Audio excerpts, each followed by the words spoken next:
I thought this morning's performance by one of your lower grade presenters on the Today programme was utterly disgraceful. I think to frame a question around the leader of Reform's relationship with Hitler, which is how she framed it, was despicable, disgusting, beyond belief. Are you surprised that 500,000 people every year refuse to pay the licence fee? But let me say this to you. The double standards and hypocrisy of the BBC are absolutely astonishing.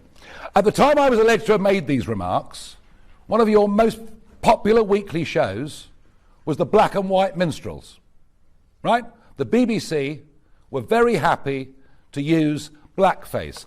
Oh, and not just in the Black and White Minstrels, you did it in It Ain't Half Hot Mum as well.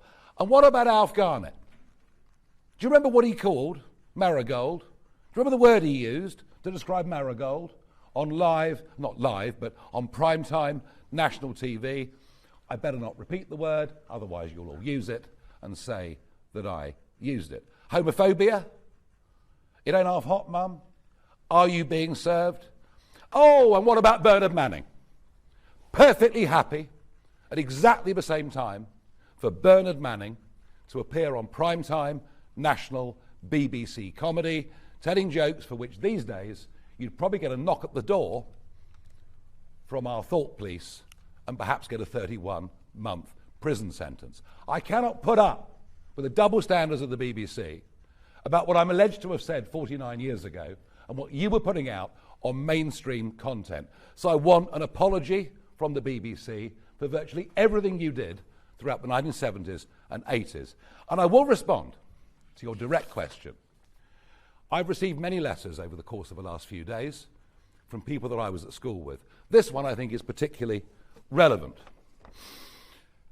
I was a Jewish pupil at Dulwich College at the same time, and I remember him very well.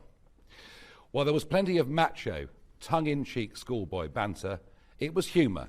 And yes, sometimes it was offensive, rather like most of the BBC's output, but never with malice. I never heard him racially abuse anyone. If he had, he would have been reported and punished. He wasn't. The news stories are without evidence except for belatedly politically dubious recollections from nearly half a century ago.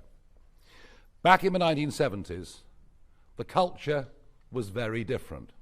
Perhaps, Damon, you should reflect on that. Especially at Dulwich. Lots of boys said things they'd regret today, or just laugh at. Whilst Nigel stood out, he was neither aggressive nor a racist.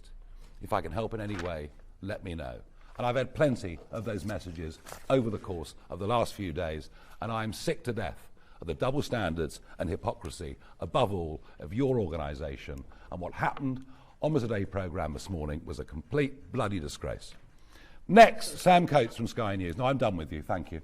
My question was, he said they were lying, and it sounds like... Sam Coates from Sky... I'm really, until you apologise for all of your output, your appalling output, at the same time that I'm accused of saying these things which I deny, I'm not speaking to you, all right? Sam Coates, Sky News.